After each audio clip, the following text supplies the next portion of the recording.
Hello bachcho, let's see this question. The question says a given mass of gas expands reversibly from the state A to the state B by 3 parts 1, 2 and 3 as shown in the figure. If W1, W2 and W3 respectively be the work done by the gas along 3 paths, then option A, W1 is greater than W2 is greater than W3, B, W1 is smaller than W2 is smaller than W3, C, W1 is equals to W2 is equals to W3 and D, W2 is smaller than W3 is smaller than W1.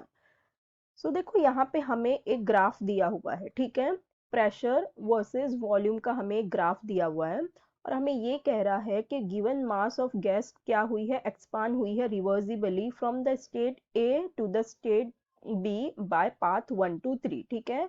ये जो state A से B में क्या हुई, हमारी gas expand हुई है by this path 1 2 और 3 पाथ से, ठीक है।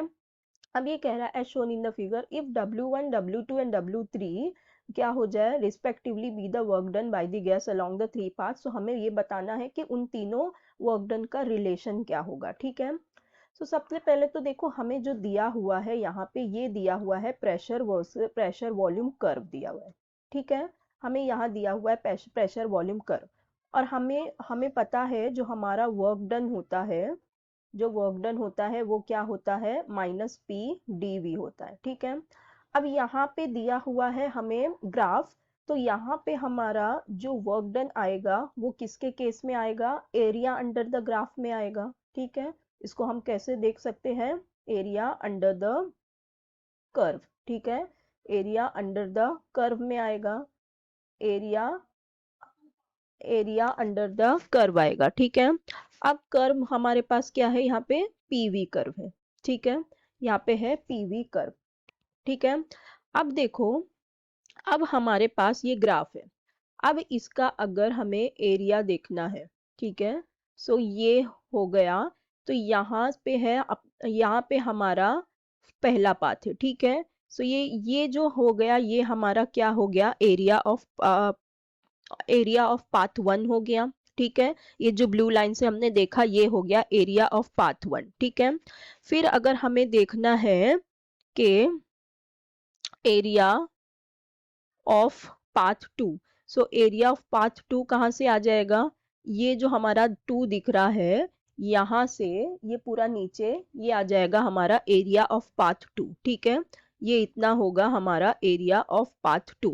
अब एरिया ऑफ पाथ 3 हमारा कहाँ से कहाँ तक हो जाएगा, एरिया ऑफ पाथ 3 अगर हम देखें, सो ये जो हमारा थर्ड वाला है तो पूरा यहाँ से पूरा ये थर्ड से लास्ट तक ये हमारा एरिया ऑफ पाथ 3 हो जाएगा, ठीक है।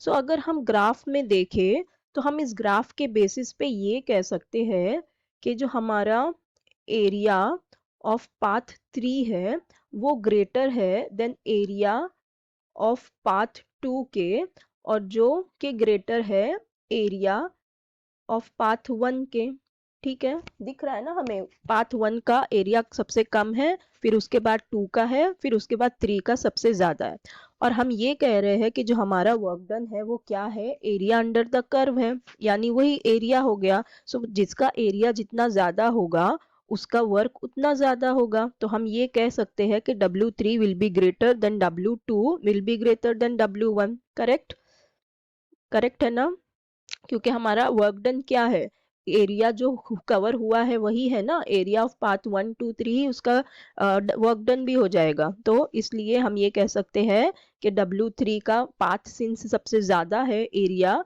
तो उसका वर्क डन भी ज्यादा होगा, फिर उसके बाद W2 होगा, फिर W1 होगा। सो हमारे ऑप्शंस देखते हैं, तो ऑप्शन 1 में दिया है कि W1 ज्यादा है, फिर W2 फिर W3, तो ये तो उल्टा हो गया, तो ये रॉन्ग हो जाएगा।